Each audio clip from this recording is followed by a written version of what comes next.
PokeRamble Podcast. Welcome to episode 49 of the PokeRamble Podcast. Today we'll be talking about Brilliant Diamond and Shining Pearl, Legends Arceus, and some stuff about music apparently.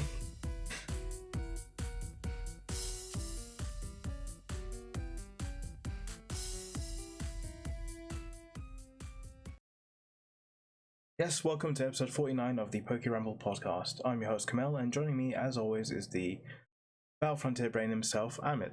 How's it going? I'm good. How are you? Exhausted. Impatient. We've got a month left. And all I can think about is playing Pokemon. So that's sort of where my headspace is at currently. Every time I see more like trailers and promotional images for Brilliant Diamond and Shining Pearl, I get just as excited. I'm just really interested to see all the different things they're going to add and things that will be the same, and I'm just really curious. Well, it's funny you should say that because that's what today's episode is all about. As might be hinted by the title of the show, a semi-open for business. No, that's not an innuendo. So episode 49, which Pokemon is that? Today we are celebrating Venomoth, one of two poison moth Pokemon in the Pokemon world. The other being Gen 3. What? Oh, Dustox. Very good. Sorry, I didn't understand the question there. I was like, hang on a minute, Gen 2 Muck? Gen 1 Muck? So Venomoth has yellow spots on the back of its wings, but actually in some of the games they actually remove the spots. So it's hard to work out what officially Venomoth originally was going to look like with the yellow spots, because we only ever came to know it without them. But the spots might well have been based on some of its inspiration from the different types of poison moth, like the blue morphos that it was based on. I have good memories of Venomoth. In Gen 6 there was the I think it was called the Kanto Classic tournament, and Venomoth was basically my ace in my team, where it would act as the sweeper. It would set up and just destroy everything. Sleep powder. Venomoth is pretty fearsome. Yeah, so in the the Gen 6 Gen 1 tournament, Venomoth was doing the finest of work. Have you got any ties to Venomoth or any good memories of Venomoth, or do you just think it's one of those Pokemon? Lots of associations with Koga and Koga's gym, really. Yeah. Both from the anime and from the games. Yeah, fair. That's Pokemon 49. Stay tuned to find out what Pokemon's next. I'm sure most of you could guess. In fact, if you just Google search it, you could probably find it out now. No, don't Google it. No, don't go. Well, just wait till the next episode. Don't go dig out that information. No, don't go diggling out for that information. Right, we're going to go to our first segment.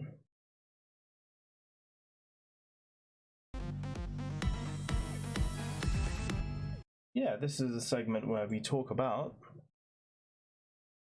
Brilliant Diamond and Shining Pearl. So a lot of outlets got a sort of preview of the game, hands off obviously, and they were shown a 25-minute sort of like gameplay session from Brilliant Diamond and Shining Pearl, and there's quite a few things to note really from it.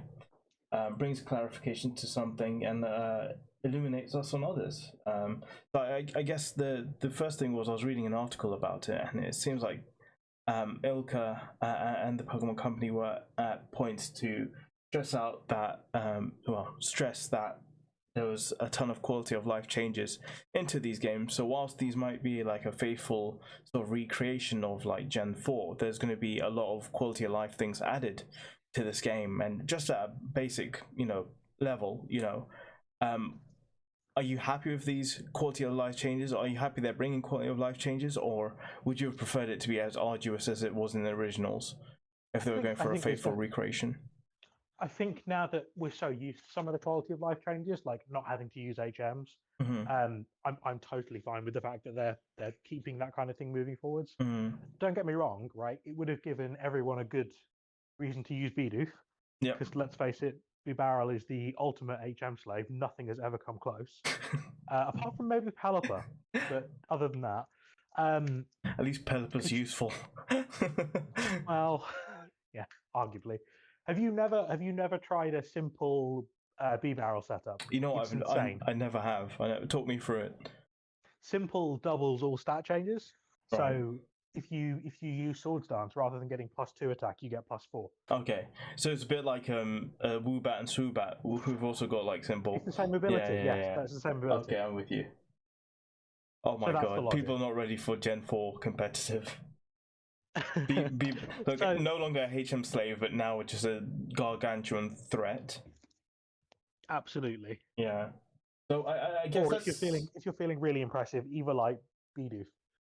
Oh yeah, or fear Bidoof, I guess. But that's the general life motto, isn't it? Fear Bidoof. Rather than no, I mean some of them are very welcome, right? So no HM requirement. Great. Yeah, should we let's go through them one by one. So I guess the first thing that they pointed out was during battles, after you've defeated the Pokemon once, they'll be showing you the sort of type effectiveness for battles. So I guess younger people and people who are not too into the series are going to get a bit of help with sort of like the showing of like type effectiveness in battles and whatnot. So that's kind of alright. Not a huge thing really, but it's a cool thing they've added. The interesting one is you see these statues in the underground hideaway. Oh yes, yeah. They actually have the effect of making certain Pokemon types appear in the new sort of like underground areas where Pokemon appear. That makes sense. So if you put like a Lucario one there, for example, there's like a added chance that you'll encounter more fighting type Pokemon in the underground layers, and things like that. And interestingly enough, Game Informer says that there's like different types of statues, so there could be like other effects too, not just like Pokemon types, but it could be like Pokemon will have an increased chance of having items. That's speculation, but I'm saying there's more statues of different kinds that we don't know about yet. So what's your sort of take on those things added to the game? I'm really curious to see how the underground will work. Sinnoh Underground was, although it was a big step forward in terms of bringing people, in theory, together into like a playable environment, so that everyone could run around Sinnoh Underground together and set traps. Like it was in theory a big deal back then. It kind of went like a bit of an underused feature because it lacked the Wi-Fi that made it truly global. Mm-hmm. And so now having an expanded Sinnoh Underground, I'm really curious to see if we'll get some of that kind of playability. We know the secret bases and things like that. Yeah, you will. You'll be able to go into these underground dens with your friends and whatnot. What I'm not sure is if their statues and their bases are going to sort of affect the underground areas. So. But it'll be really interesting if this creates the first kind of other than raids, which are obviously cooperative, but the first kind of sort of multiplayer environment where players can run around and actually hang out together. Yeah. Versus the Isle of Armor and I guess Sword and Shield, where yes, people were in your game if you were playing online, but you couldn't. They were like ghosts, really, weren't they? Yeah, it was more like ghosts is a good way of putting it. Another thing that they've sort of said that fire types will be a lot more easier to obtain in Gen 4, well, especially Diamond and Pearl, I guess, and that's just a welcome addition by everyone, because if you didn't pick Infernape, you were pretty much out there to enjoy the game without a fire type. Yeah, I mean, Magmortar doesn't show up till late. Yeah, even then you have to... I'm trying to think of any other quintessential Gen 5. I guess there's a legendary or two, but beyond that. Yeah, so that's Are you live on Twitch, by the way? No, not today. Okay. Because basically, just for context, why we're not live is I completely forgot that Twitch got hacked. And part of that is you get like a sort of like a key where you can link it to Streamlabs, or you can link it to other applications. And what it does is it sort of gives you like this key that allows you to like use your Twitch account from different applications. And following the hack, they reset the keys for everybody. So it's a whole thing of me needing to get a new key and then connecting it to all these different little things. So I completely forgot about that. So when I pressed the go live button, inevitably it was like, it was like you're not going live. we can't be sure it's you. So yeah, no, don't be alarmed. That's all right. Some behind the scenes. No, exactly. Cool. No, I'm glad that there'll be more fire types because it was a problem, and it didn't really matter early in the game because the gyms didn't really need you to have them. But I think when you get to listen, when you come up against a Bronzong and you're running with a Turtwig, it's a bit of a problem. Let me just tell you that much.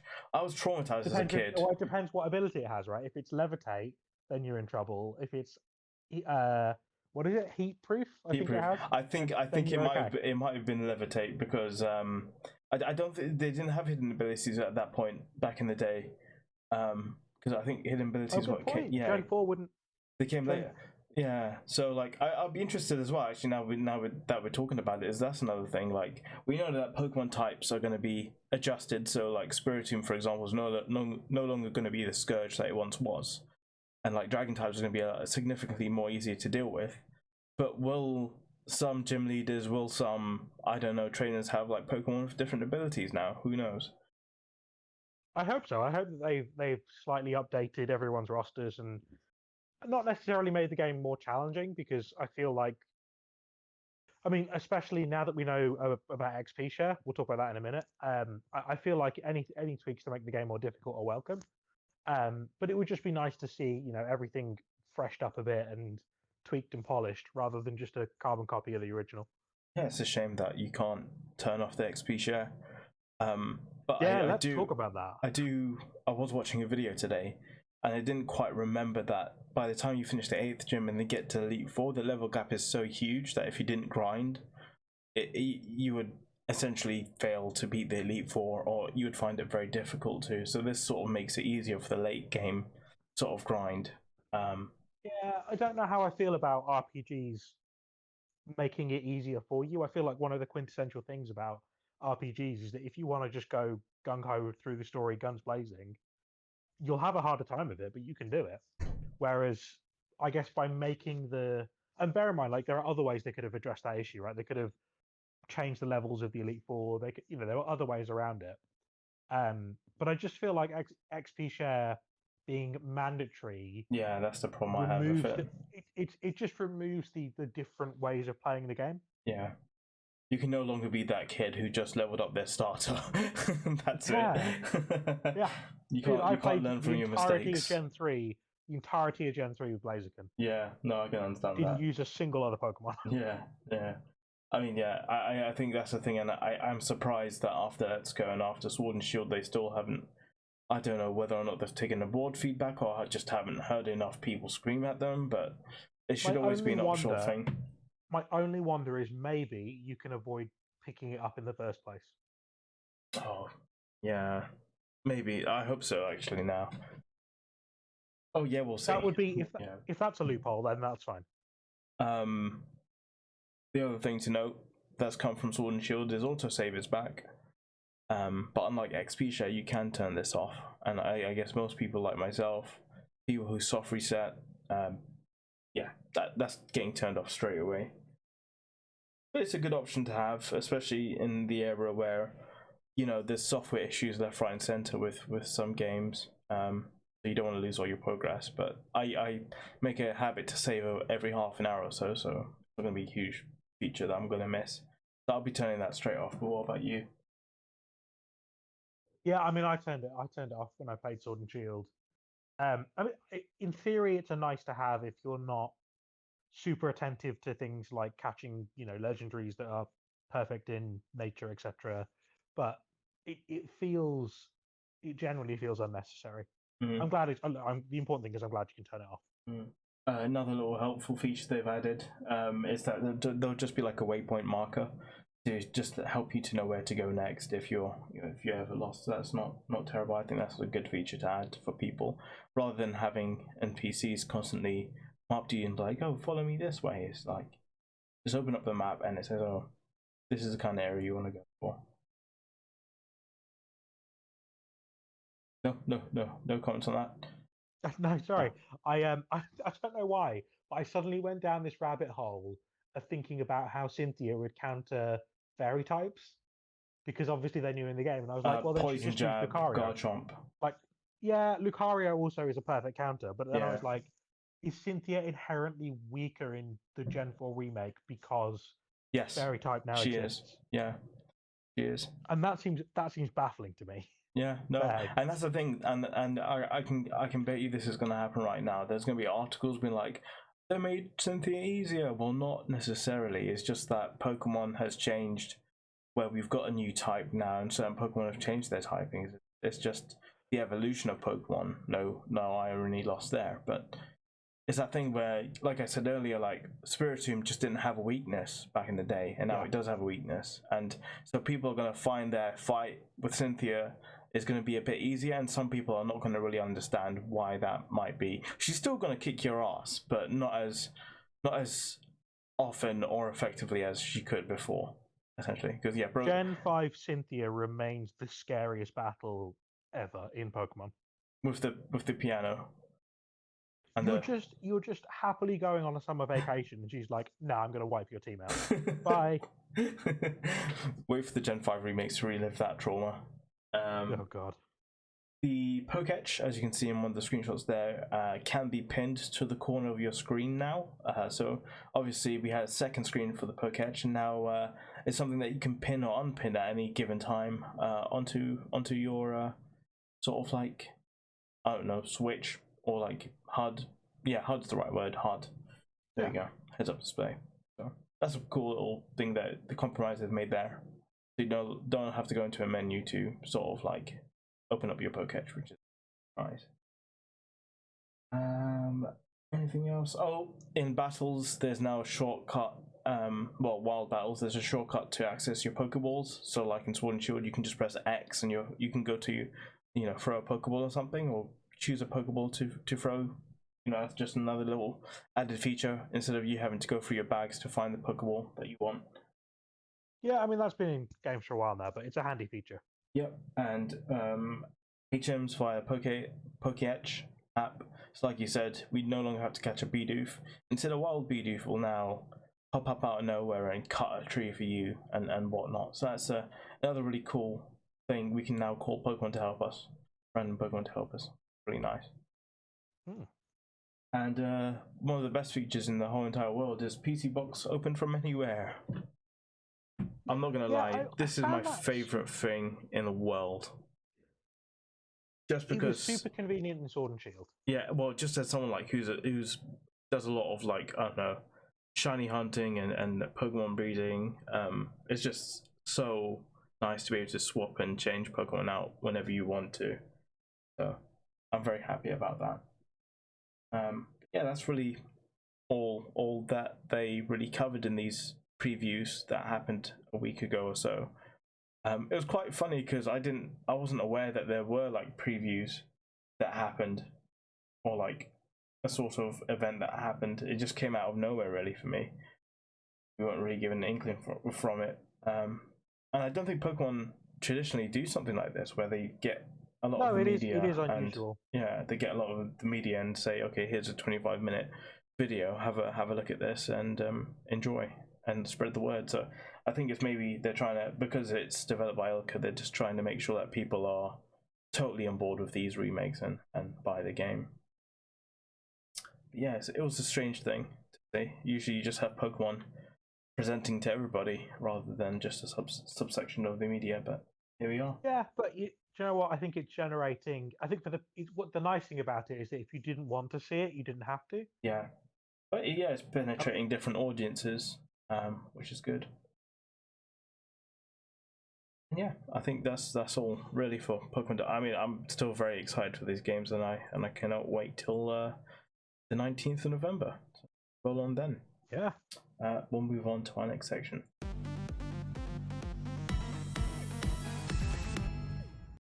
We also got some Legends quote-unquote news. Now, is it news to you that this game is not going to be open world? Okay. So, realistic expectations said that it was never going to be open world, but I saw open world RPG and I believed it was possible. Yeah. My next question for you is, does every game need to be an open world RPG? No, but Ah. there's something special about, and I felt this about playing specifically the Isle of Armor DLC, Mm. where it just felt connected in a way that no other Pokemon map really did. Every part of the Isle of Armor that you can see, you can access, right? And if you look at something and you go, "Oh, that looks interesting," you can literally just drive your bike or hobble on over there. And there's something really cool about that, and it takes me back to playing other games like Skyrim or Breath of the Wild, where just that curiosity to look out into the horizon and go, that seems a bit odd. I'm going to go have a look. And you can just do it. And you can just have a look and nothing stops you. You haven't got to follow a specific path. Nothing's going to get in your way. You can just make a beeline for it. Um, that's a really cool feature in a adventure and exploration game, which I feel like Arceus Legends is pointing towards. So I am a bit disappointed that it's not going to be truly open world, but I have to caveat my expectations that this is, it's a significant step forward for the franchise, simply, in the mechanics and the way that it's going to work anyway. And maybe it was a bit too much to expect that it was going to tick every box perfectly first time out the bat. And there's scope I for the think future, right? There'll be I think that's the big sequels and thing other games. to sort of point your finger at is like Game Freak haven't done something like this before, and this is their first attempt at it. And if I'm thinking, do I want the way they're going to do it, which I'll explain in a second, or do I want an open world which is going to be half empty? I'd rather have this, and then obviously they'll learn from this. Hopefully, fingers crossed, and maybe in future iterations you might see that truly open world that you want or whatever. But I think if they tried it this time, I think we would have gotten something very half baked in comparison to what we're probably going to get, which I'll explain now. So they've described this as an action RPG with open areas. So not an open world, but open areas. So like a game like Monster Hunter, you're in a hub essentially, and our hub in this game is going to be what, Jubilife City or Jubilife Village, sorry. And as you can see on the screen, oh, you can't see on the screen, can you? I just realised that. That's all right. Hang All on. good. Give me a second. Let me share my screen. Sorry, this is Inside Baseball. People are going to be wondering what I'm doing. I'm just sharing my screen. Let me know when you can see my screen so I can show you. I can do it. Let's do it. Okay, so if you look over there, that's where Jubilife Village is on the left-hand side, right? And then you can see a highlighted area in green, which is an area.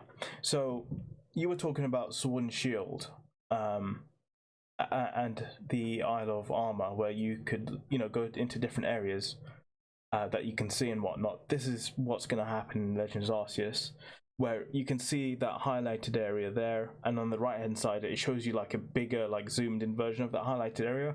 It looks like there's going to be different environments and places within that not open world, within that open area that you can go and explore. So every time you want to go out for a mission, you'll select the area you want to go to. So it's either this area or Mount Coronet or whatever.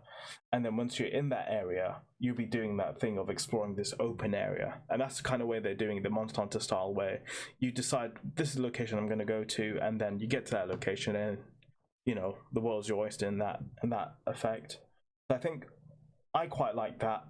It's a semi-open world, especially for the first time they're doing this, because I don't think I could bear like having an open world game but then half the place is just a field with nothing going on, which I suspect would have happened if it was just open world for the first ever time that they've done this or tried this.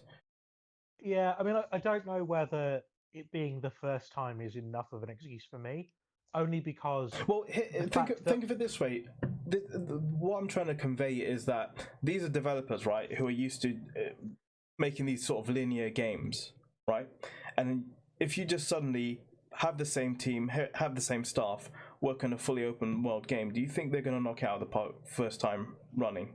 It's not impossible. It was a conscious decision that the Pokemon Company made to stick with those developers, right?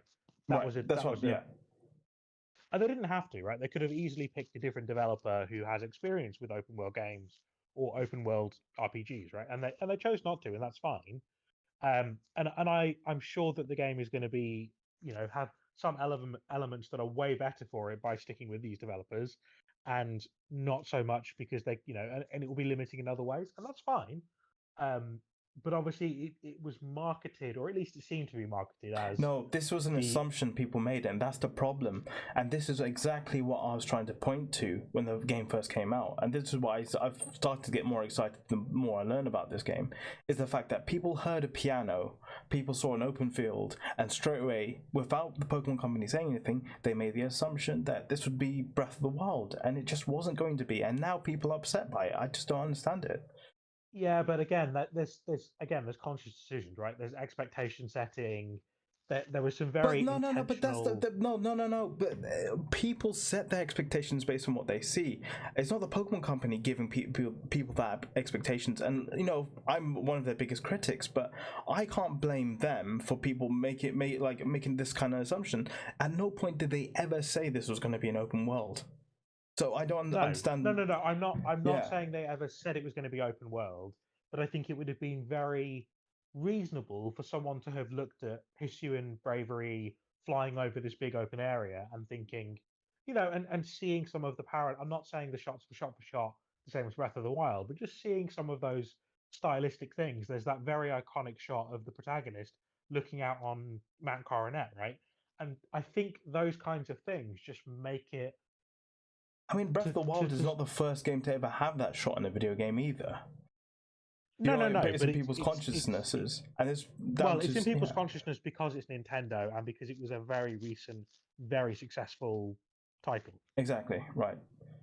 So, but I think if the Pokemon Company had said pretty early on that the game was going to have open areas to explore, but act a bit the like website the way did. Monster Hunter Funny does. enough, the website did. Well, I was researching it, and the website did say that the Jubilife Village is going to be your hub, and then you'll be exploring open areas. So yeah, but that's open. I don't know, it is open to interpretation, but I agree with you. That does lean far more towards the Monster Hunter style than truly open world. Yeah, I think it was more just people got their expectations up and people got excited, which they're allowed to do. They're consumers, and they're absolutely allowed to do that. yeah. And I think when you allow expectations to run wild, and the Pokemon Company could have made this announcement way sooner, but they chose not to. No. This is the thing though. This wasn't even an announcement. This was, I think, Kotaku I think asked Pokemon Company, to clarify it, right? And they literally pulled it from the Pokemon website that no, this would be, a game where you have the hub, Jubilife Village, and then it will be open areas. And then why this story's come around is because Kotaku just reported on it saying, oh yeah, guys, we just clarified this with the Pokemon Company. So at no point have the Pokemon Company ever sort of given us that expectation this was going to be open world. It doesn't take a, and I'm looking to the PR team here for the game, right? To look at what everyone is saying. The term open world was used so synonymously with Arceus Legends by everyone who was talking about it that I feel like Yep, a PR team should take some responsibility. But here's the thing: being the PR team, you wouldn't do that, and you know why you wouldn't do that? Because you let people run away with their expectations. You let people buy the game and then find out, and that's just how marketing is. It's the fact that if people want to run away, if YouTubers want to present false information to their viewers to get a few clicks, then that's not on the Pokemon Company. The fact that or the PR company, the fact that people have run away with this. I feel like it was the big media outlets, right? It wasn't just some noddies on YouTube. It was big media outlets, and I think more than that. Should we be having a go at the Pokemon Company who put this information on their website and it's been there for ages, or do we put it on the big outlets who misled people or made people have these big expectations? I'm only going to say this for my friend group, but a lot of people that were on my timeline already sort of had the expectation that it wasn't going to be this fully open world game, This didn't come as a surprise to me, but I'm a bit surprised that it's like everyone's just like, oh no, what's gone wrong here? Like, oh, we've been lied to. No, you haven't. You just read something. No one's been lied to. Yeah, you just I agree with that. No one's been lied to. No one's been lied to. People got their expectations up. People ran away with the story. It was predictable. It was predictable what was going to happen. You might even be able to go back to an old PokeRamble episode and listen to our reactions about this game. Yeah, but I think it's purely that I think the Pokemon Company may have set some people up for disappointment. No, And I don't I think disagree. you can ever avoid it. I don't think you can avoid it because I think at the moment you put something out there, people will use their imagination to make it bigger than it is. I don't think you can avoid it. So you can't blame a company for people running away with their imaginations. If as I said, they clearly put the information out there. It's just that we chose not to read it. True. It's as simple as that. True. It was on the website. That's true.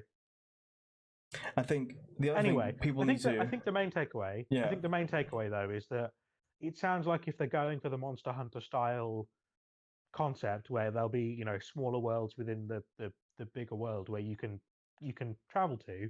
At least that means we're going to get some pretty detailed environments. And that's what I think the positive that should be taken away from this. That's the positive we should take away from this, is that it's probably going to be better off for it, because I just don't think Game Freak, as much money as they have, we know what they're like. I don't think they were going to be ready for a big step, from one style to another style. So I think we're going to be better off for it. And there was really cool things that they showed off as well. So this was like another random information drop, but like, you're gonna have your Pokédex or whatever, or your notepad, but within that notepad as well, for each Pokemon, if you gather an X amount of the same Pokemon, you get more information about it. So it's a bit like Monster Hunter, and in counting monsters, like your research level of a certain Pokemon goes up. And there was a little bit where it said forms encountered, and I wonder whether or not this means we're going to get more Hisuian forms, or if it means gender forms, but who's to say. But I think, well, I mean, a big part of the Pokédex as it's developed over time is now all the different forms, right? So you look at the Pokédex, there's a male and female variant if they're different. There's for Pokemon like Vivillon, who've got lots of different forms, you can toggle all of them in the Pokédex. So it wouldn't surprise me if that's if it's referring to that. Going on your journey to complete the first Pokédex, yeah, there's throwbacks to that, and you have to consider it. Because one of the screenshots was a Shinx, and it was like forms encountered 1, and I was wondering, is this going to be gender forms, or are we going to see a Hisuian like Shinx? It wouldn't surprise me if some of the really iconic Gen 4 Pokemon got variants. Yes, please. Okay, here's my next question for you then. If you had one Gen 4 Pokemon that you want to have a variant of, who would it be and why? And don't say Kricketune for the song. All right. Well, that's pulling the rug out from under my feet. I guess my gut would be, maybe I'm thinking someone like really like maybe Lucario. Maybe Lucario is like my go-to. Oh my god! But I want it to be really old worldy and like big, beefy, like an old school knight. So much more of the steel type coming out and it looking like a bit more armored. That would be cool. Like an armored Mewtwo, but it's Lucario. I also want to see a Tangrowth, but just way more overgrown, because no one's pruned it. A Tangrowth that's just spaghetti. Yes. Or like, that's what I want. Yeah, I want Tangrowth in a bowl as spaghetti with Moonwalls. That sounds like a Pokemon Unite skin, if anything. Can we talk about why there's no lasagna crustal yet? Yeah. I mean, I know we're still in the Legends section, but there's a lot of Pokemon still missing skins. Yeah, like Squirtle, who doesn't have shades in the Blastoise Firefighter line. I mean, what's that about? Someone needs to be fired for that immediately, I think. Ugh. And like, oh my god, it costs so much money. Why does it cost so much money? I'll tell you why it costs so much money. 10 cents. If only it cost 10 cents. We all knew that this point was gonna. We all knew this was gonna happen. I just saw the Pokemon company would step in a little bit and be a little bit like, "All right, guys, come on." The moment Tencent fixed all the pay to win stuff in season, first half of season 1, we knew there had to be something else, right? And now it's skins, and that's better. What was it's it healthier like for the game? But... Like what was it? A 30 or 40 pound Ninetales? Yeah, Ninetales costs you 40 something quid in the UK. But what's even worse is now you can't actually complete some of your weekly or daily missions because they require specific Pokemon. I was happy as Larry because I'd saved my coins up, and then it was like, oh, players Garchomp. I'm like, fantastic! I'll finally spend these coins I haven't spent. But yeah, it wasn't even as a free rotation, which seems like a huge oversight. I don't think it was an oversight at all. Ugh. Anyway, we're getting away from Arceus Legends here. Yeah, just people. Here we are. This is what you're gonna get. It's gonna be a hub with open areas, and we're gonna get more information in the coming months, or well, the coming 2 months, I guess. And yeah, like I'd say you should still be excited for this game regardless. I think, like I said earlier, the game's gonna be better off for it. I don't think Game Freak would have been able to make a competent open world. I don't trust them to either. But hey, look, this is the first ever Legends quote unquote game that we've gotten. Let's see how this one goes, and then we'll see whether or not we need to get an open world after this. It'll happen one day. Oh, of course it will. Yeah. Of course it will. But yeah. Any closing thoughts on Legends Arceus? No, I'm glad that we now know going into the game what it's going to be, a bit more of what it's going to be like, and I hope that what it means is that we get really detailed and really rich environments. And I know when the game comes out, people will draw comparisons to Breath of the Wild because that's the other main, mainstream Nintendo, Open world. I guess truly open world game. They'll also draw comparisons to like Monster Hunter Rise and things like that because it follows, a more similar concept. But I feel like both of those games set a very high bar, and Arceus Legends is going to have to at least meet them, if not outdo them. I'm going to predict an 8 out of 10 for this game. It'd be really interesting. I think some people will love it because it gives them the Pokemon game they wanted as a kid. Mm-hmm. And I think some people will not be able to see past some of the, I don't want to say limitations, right? Because they're not limitations, but maybe design not all choices. of their expectations.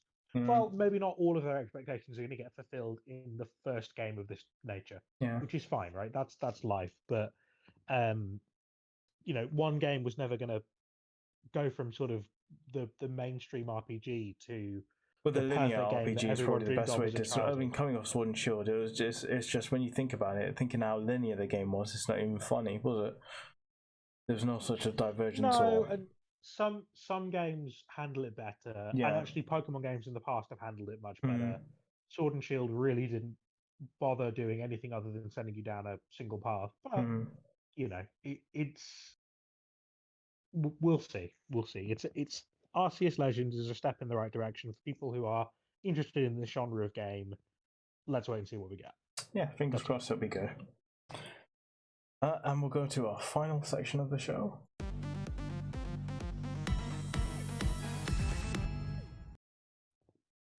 Music. So I know you had something to say about the Pokemon 25 album. So, there's TCG cards on screen as well, which we don't know whether or not it's going to be open to the public, but they look really cool. Yeah, so let's start with the album. So the album P25 is now officially released. You can get it on all of your good music platforms. It's great. You should go listen to it. There's a lot of different genres there, different languages, which I think is great as well. Yeah, I listened to a bit of J Balvin's song, and I was like, oh, this is a very, very vibey song. I quite liked it. It's catchy. Even if you don't understand the language, it's catchy and it's good. I do like his Spike-Moth-inspired outfit on his card, by the way. And then there's lots of music videos. Obviously, Katy Perry and Post Malone have already had theirs. J Balvin's music video is now out. Lots of other exciting things around P25. If you haven't listened to any of them yet, you definitely should. Post Malone's, I think it was half an hour in the end. 3D concert is always worth a rewatch. And then go check out the music. I'm sure that there will be, even if not every song is for you, there will be some that are. It's on stuff like Spotify and stuff. Yeah, it's on all your good music streaming services like Spotify, Apple Music, all that kind of stuff. It's all there. So go check it out, have a listen. I'm sure it will be good fun. And I don't know. I mean, the only thing, and it's a small thing, is, and I said this when we heard Electric by Katy Perry, is it just felt like it wasn't quite enough Pokemon for me. It was just music with Pokemon branding. Yeah, and it's a personal thing, right? So Katy Perry's song Electric has some lyrics where it's in the opening verse, right, where she talks about getting up to see the world, and the rhyme is there, right? The rhyme is, gotta get up, gotta see it all, gotta be the best, gotta catch them all. It's right there. It's super easy, and it could have been done, but maybe there are intentional choices why they didn't go for that route, and that's fine, right? These songs have got to appeal to wider audiences than just the standard Pokemon fan base, and that's understandable.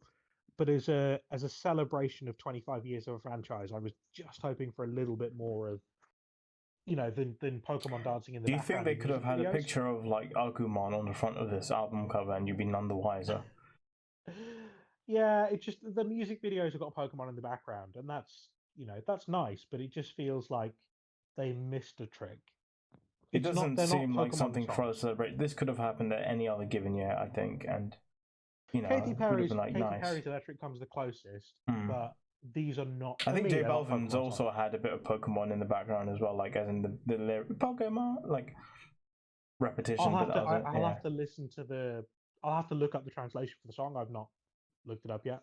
Um, but yeah, it'll be interesting to see if this is something we get more of further down the line. Mm. But let's talk about the trading cards, because holy moly, these are not, by the way, the first Pokemon trading cards that we've had that are Oh, there's a people ton in centric Japan. and Yeah.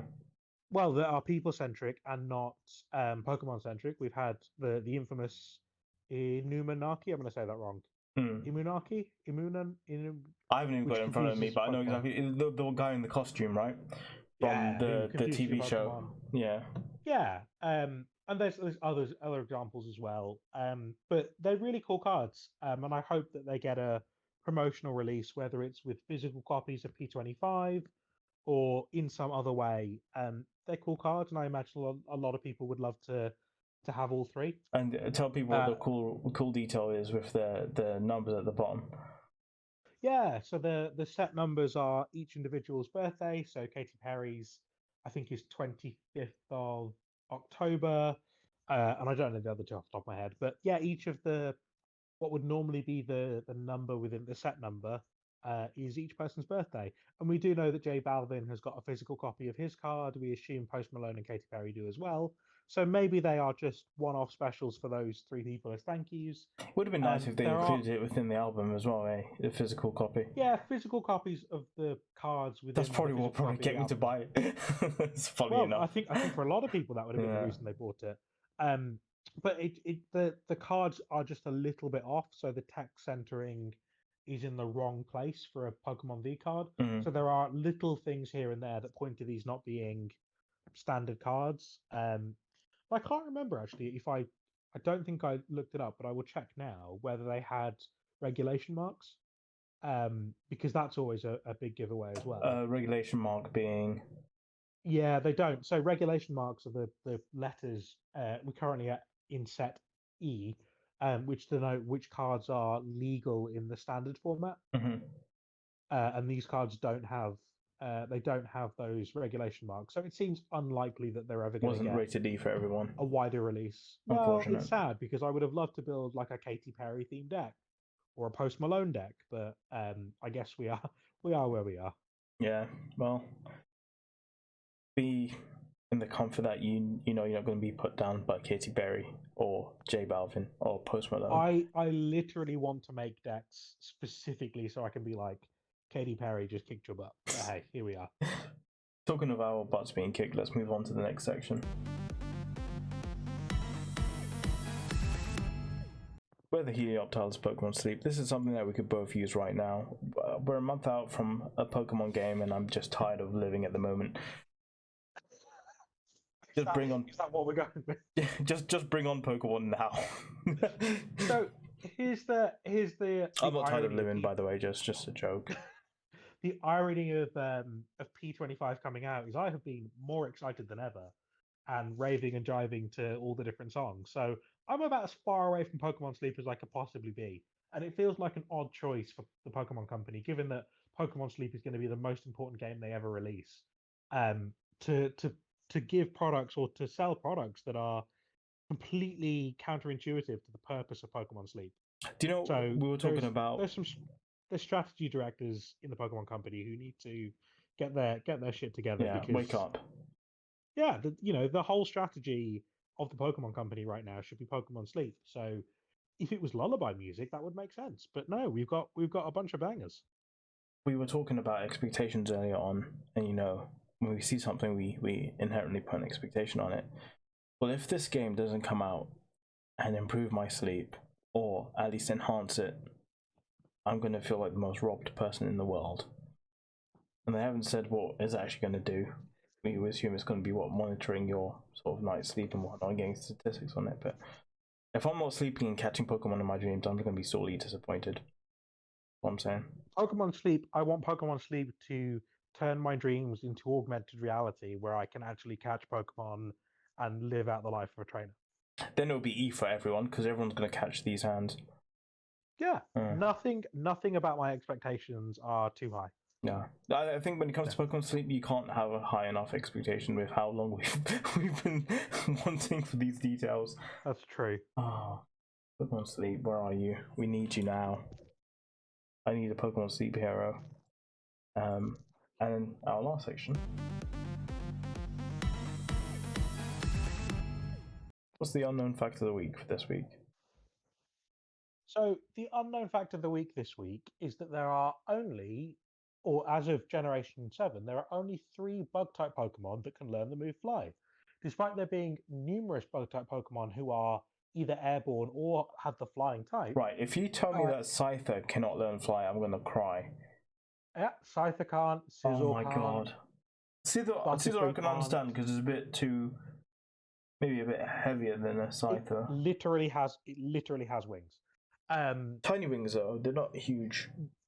Butterfree can't, Vivillon can't. Wait, no, Butterfree has to learn Fly. There's no way. The first Pokemon capable of learning Fly was first Bug-type Pokemon capable of learning Fly was actually released in Generation 5, and the title goes to Volcarona. I can't. Which is not a flying type. I can't. No, Volcarona learned Fly. Yes. As if that thing wasn't busted enough. That was the first bug type to learn Fly. The second one, Genesect. No, now you're just trolling me. And the third one, Vikavolt. Also not a flying type. Vikavolt I can understand, but when you said Genesect to me, oh god damn it, I'm thinking of the movie now. And it does make sense why Genesect can fly, but it doesn't at the same time. That is exactly why. Oh my god.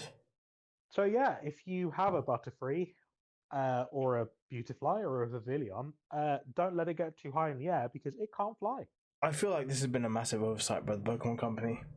And no, I think it was intentional, and I think it has something to do with the fact that Fly is meant to be a utility move, where it transports you around the world, and bug types were considered not strong enough to carry people on their backs. Hang on, do people not remember the Pokemon opening? Are we suddenly forgetting about the Pokemon opening? That's true. Butterfree was carrying Ash. Hey, listen, can't learn Fly.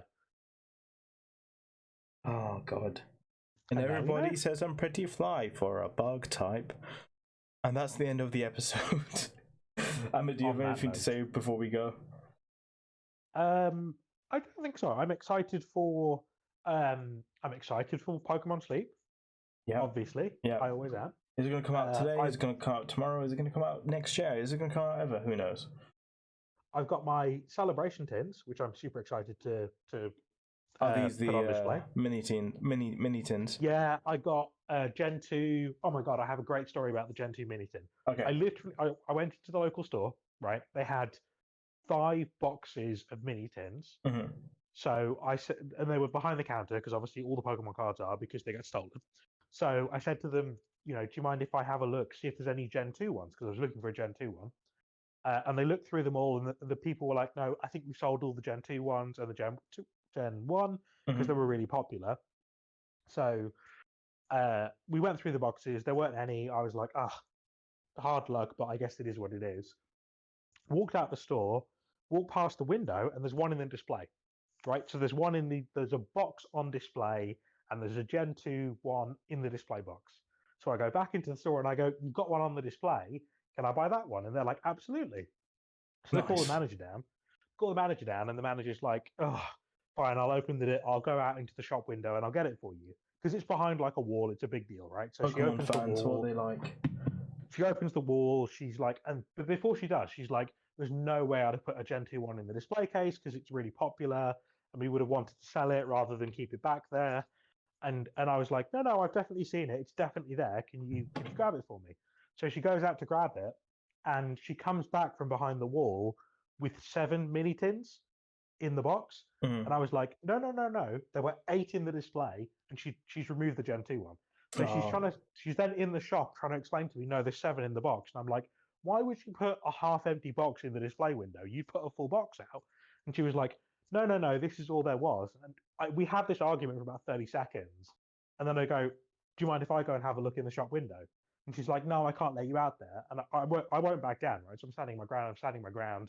And eventually we get to the point where she pulls it out of her pocket and goes, it's here.